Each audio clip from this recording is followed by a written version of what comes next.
Social మీడియాని వేదికగా చేసుకొని ఎవరైతే అనుచితమైనటువంటి వ్యాఖ్యలు చేస్తూ అసభ్యకరమైనటువంటి పోస్టులు పెడుతున్నారో వారి మీద ఆంధ్రప్రదేశ్ ప్రభుత్వం ఉక్కుపాదం మోపుతూ ఉంది. అందులో భాగంగానే ఎంతోమందిని అరెస్ట్ కూడా చేయించింది. ఈ నేపథ్యంలోనే ఇప్పుడు వైసీపీ ఎమ్మెల్సీ అయినటువంటి దువ్వాడ శ్రీనివాస్ ఆయన గతంలో పవన్ కళ్యాణ్ మీద కొన్ని అనుచితమైనటువంటి వ్యాఖ్యలు చేసినటువంటి నేపథ్యంలో ఆయన మీద కేసు నమోదవడం, ఆ కేసులో ఈరోజు ఆయన టెక్కలి పోలీసుల విచారణకు హాజరైనటువంటి నేపథ్యంలో ఏం జరగబోతుంది అనేది మనం విశ్లేషణ చేసుకునేటువంటి ప్రయత్నం చేద్దాం. ప్రస్తుతం మనతో పాటు ఉన్నారు ప్రముఖ రాజకీయ విశ్లేషకులు, ప్రముఖ సీనియర్ జర్నలిస్ట్ దుర్గా వడ్లమణి గారు. వారితో మాట్లాడదాం. దుర్గా, నమస్తే అండి. నమస్తే అండి. ఇప్పుడు మీడియాని అలాగే సోషల్ మీడియాని వేదికగా చేసుకొని ఎవరైతే అనుచితమైనటువంటి వ్యాఖ్యలు చేస్తూ అసభ్యకరమైనటువంటి పోస్టులు పెడుతున్నారో వారి మీద ఆంధ్రప్రదేశ్ ప్రభుత్వం అయితే ఉక్కుపాదం మోపుతూ ఉంది, వారిని అరెస్ట్ చేస్తూ ఉంది. ఈ నేపథ్యంలోనే దువ్వాడ శ్రీనివాస్ గారు ఎవరైతే ఉన్నారో ఆయన పవన్ కళ్యాణ్ గారి మీద చేసినటువంటి అనుచితమైనటువంటి వ్యాఖ్యలకు గాను ఆయన మీద కేసు నమోదవడం, ఆ కేసు తాలూకు ఈరోజు దువ్వాడ శ్రీనివాస్ గారు టెక్కలి పోలీసు విచారణలో ఆయన హాజరైనటువంటి నేపథ్యంలో ఈ కేసులో ఏం జరగబోతుందంటే ఏం చెప్తారు? అంటే మనం గతంలో చెప్పినట్టుగా కూటమి ప్రభుత్వం పట్టించుకోవట్లేదు, వీళ్ళేమి కేసులు పెట్టరు, వీళ్ళేమి అసలు ఏమి చెయ్యరు అన్న ఒక అపవాదం ఏదైతే ఉందో దానికి ఎప్పుడు తెరపడింది? ఏ రోజైతే పవన్ కళ్యాణ్ ఆగ్రహావేశాలతో ఊగిపోయి సోషల్ మీడియాలో పోస్టులు పెట్టిన వాళ్ళని అరెస్ట్ చేయరా, వాళ్ళని పట్టించుకోరా అని అడిగారు. ఎందుకంటే మనకు తెలుసు విషయం, వాళ్ళ అమ్మాయిల గురించి అసభ్యంగా మాట్లాడటం కావచ్చు, పోస్టులు పెట్టడం కావచ్చు, ఇవన్నీ జరిగాయి. చాలామంది మీద జరిగాయి ఆ రకంగా. అంటే వైసీపీ హయాంలో వాళ్ళు రెచ్చిపోయారు.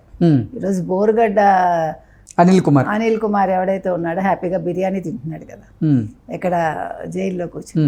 సో వీళ్ళందరూ అంటే అధికారాన్ని అడ్డం పెట్టుకొని జగన్మోహన్ రెడ్డి గారు ముఖ్యమంత్రిగా ఉన్నటువంటి సమయంలో ఎవరైతే ప్రతిపక్ష నాయకుల మీద, ఇతర పార్టీల నాయకుల మీద అనుచితమైనటువంటి వ్యాఖ్యలు చేస్తూ అసభ్యకరమైనటువంటి పోస్టులు పెట్టిన వారు ఉన్నారు.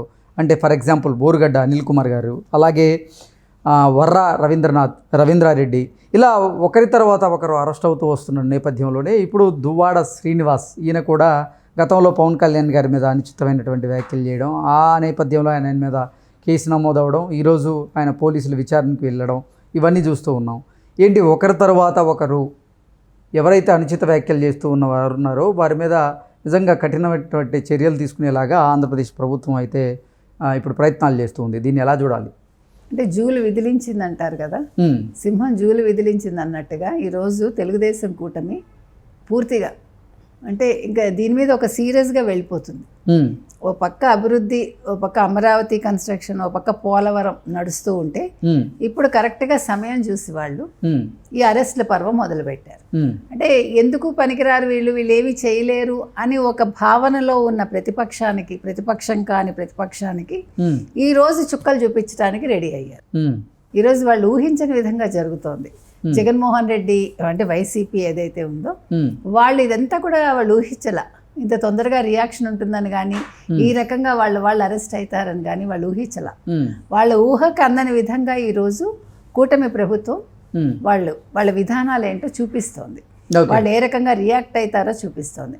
అంటే సోషల్ మీడియా అనేది ఒక చిన్న విషయం కాదు, మనకు తెలుసు.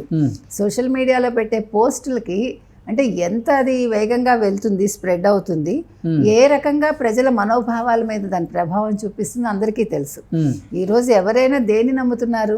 సోషల్ మీడియాని. ఇంకా దేన్ని వాళ్ళు ఈవెన్ పేపర్ ఇవన్నీ కూడా పక్కకి వెళ్ళాయి చెప్పాలంటే. దువ్వాడ శ్రీనివాస్ గారు ఈరోజు టెక్కలి పోలీసుల ఆధ్వర్యంలో విచారణకి హాజరైనటువంటి నేపథ్యంలో ఆయన విచారణకి సహకరించేటువంటి పరిస్థితులు ఉన్నాయా? ఆయన విచారణలో ఏం చెప్పేటువంటి అవకాశం ఉంది? అసలు ఆయన గతంలో పవన్ కళ్యాణ్ గారి మీద చేసినటువంటి వ్యాఖ్యలు ఏంటి? అంటే మీరు చూసారు, మాధురి గారు కూడా దీని మీద ఆ మధ్య వ్యాఖ్యలు చేసింది.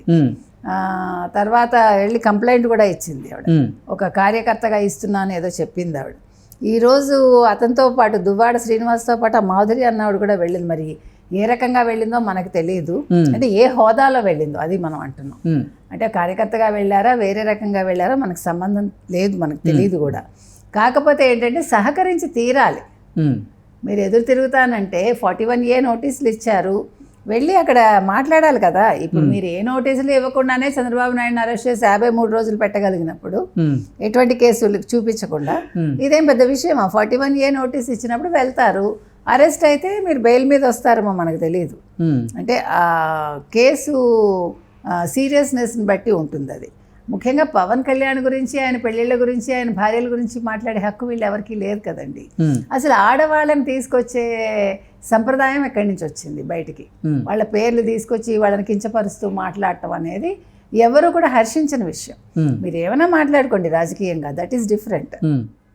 కానీ ఎక్కడో ఇంట్లో ఉండే ఆడవాళ్ళని తీసుకొచ్చి వాళ్ళ భార్యల పేర్లు తీసుకురావటం అనేది మాత్రం ఎవరు కూడా ఒప్పుకోం, మనం కూడా ఒప్పుకోం అలాంటివి. సో ఇట్లాంటి వాటికి ఒక కఠిన చట్టాలు తీసుకురండి అని మనం చెప్తున్నాం. ఇవాళ దువ్వాడ శ్రీనివాస్ దీన్ని ఎదుర్కొని తీరాలి. కాదు కూడదు అంటే జైల్లో కూర్చోవెళ్ళి, నువ్వు సహకరించని అన్నావు అనుకో, బయట పోస్ట్ చేసి మీరు జైల్లో పడేయాలంతే. ఎందుకంటే ఇవన్నీ కూడా ఇంకొకళ్ళు మళ్ళీ ఇలా చేయకుండా ఉండేదానికి వాళ్ళకి ఆ భయం తెలియాలి. నన్ను అడిగితే భయం లేకపోతే మనిషి తప్పులు చేసుకుంటూనే వెళ్తాడండి. కాబట్టి దీనికి ఒక పులి స్టాప్ అనేది పెట్టాలి అంటే ఖచ్చితంగా అరెస్టులు జరగాలి, జరిగి తీరాలి కూడా. ఈ విషయంలో మాత్రం అసలు తెలుగుదేశం కూటమి తగ్గకూడదు, అంటే వెనకంజ వేయకూడదని మనం చెప్తున్నాం. ఇప్పుడు దువ్వాడ శ్రీనివాస్ గారు గతంలో పవన్ కళ్యాణ్ గారి వివాహాల గురించి కూడా ఆయన కొన్ని వ్యాఖ్యలు చేయడం జరిగింది. ఇప్పుడు దువ్వాడ శ్రీనివాస్ గారు కూడా తన భార్యను పక్కన పెట్టి వేరే మహిళతో ఆయన సహజీవనం చేస్తున్నారు. అది ఎంతవరకు కరెక్టు? మీరు కొన్ని వ్యాఖ్యలు చేసే ముందు మీరు కరెక్ట్గా ఉండి వ్యాఖ్యలు చేస్తే బాగుండు అనేటువంటి అభిప్రాయాన్ని కూడా కొంతమంది వ్యక్తం చేస్తూ ఉన్నారు. ఏంటి దీని? అంటే ఇప్పుడు పవన్ కళ్యాణ్ ఆయన పెళ్ళిళ్ళు చేసుకుంటే మీరు చెప్పినట్టుగా విడాకులు ఇచ్చాక చేసుకున్నాడు ఆయన. కానీ ఈయన మీరు చెప్పినట్టు భార్య అక్కడ ఒక పక్క ధర్నా చేస్తుంటే ఇంకొక మహిళతో ఉండడమే కాకుండా 2 కోట్ల విలువ చేసే ఇల్లు ఆవిడ పేరున పెట్టి, అంతకుముందు దాన్ని ఆఫీస్ చేసి వైసీపీ కార్యాలయంగా మార్చి, ఇట్లా రకరకాలుగా ఆయన నాటకాలు ఆడాడు. తిరుమల వెళ్ళి అక్కడ వాళ్ళు ఫోటోషూట్ చేసుకుని అక్కడ తప్పిదాలు చాలా చేశాడు కదా. ఈరోజు మీరు అన్నట్టుగా నువ్వు భార్యకు విడాకులు ఇచ్చి నువ్వు ఎవరైనా చేసుకో, దాని గురించి ఎవడూ మాట్లాడు. కానీ భార్య కూతుళ్ళని వదిలేసి నువ్వు పెళ్ళయ్యి ఆవిడకి భర్త ఉండి పిల్లలు ఉండగా, అంతకుముందు ఏమంది, నా పిల్లలు ఏమనుకుంటారు దీని గురించి, మీరందరూ ఇలా మాట్లాడుతున్నారన్న మనిషి, నా పిల్లలకి తెలుసు, నా పిల్లలు మా అమ్మ వాళ్ళ సంరక్షణలో ఉన్నారు, నేనేమో ఇతన్ని మేమిద్దరం చాలా ఇష్టపడుతున్నాం, రకరకాల కమెంట్స్ చేసింది ఆవిడ. దీన్ని ముందు దువ్వాడ శ్రీనివాస్ అనే వ్యక్తి దీనికి సమాధానం ఇవ్వాలి. మరి నువ్వు ఎదుటి మనిషిని అన్నప్పుడు నువ్వేం చేస్తున్నావు? ఈరోజు నువ్వు చేసింది తప్పిదమే కదా. మరి నువ్వు ఎట్లా ఎదురు వాళ్ళని కమెంట్ చేస్తావు? పైగా ఎన్టీఆర్తో పోల్చుకున్నాడు, లక్ష్మీ పార్వతితో పోల్చుకున్నాడు. ఎన్టీఆర్ పెళ్లి చేసుకున్నాడు లక్ష్మీ పార్వతిని. ఇష్టమో కష్టమో నిష్ఠూరమో అది పక్కన పెడితే తాళి కట్టాడుగా అందరి ముందు ఆయన. కానీ నువ్వేం చేస్తున్నావు? కాబట్టి నువ్వు అనే ముందు ఆలోచించుకో అంటున్నాం. ఏది ఏమని వాళ్ళు దువ్వాడ శ్రీనివాస్ చేసింది ఖచ్చితంగా తప్పు, నెంబర్ 1. నెంబర్ 2, ఆయన ఇవాళ వివరణ ఇచ్చుకోవాలి. వివరణ ఇచ్చుకున్నాక కూడా ఆయన వదిలేయకూడదని మనం చెప్తున్నాం. ఎందుకంటే ఇది మిగతా వాళ్ళకు ఒక ఉదాహరణ కావాలి. రేపు పొద్దున మళ్ళీ నోర్లు ఎత్తకుండా, ఏ ఆడవాళ్ళని వీళ్ళు విమర్శించకుండా, ఎటువంటి చెడ్డ మాటలు మాట్లాడకుండా ఉండడానికి ఇది ఒక తార్కాణం కావాలంటున్నాం. ఓకే అండి, థ్యాంక్ యూ సో మచ్.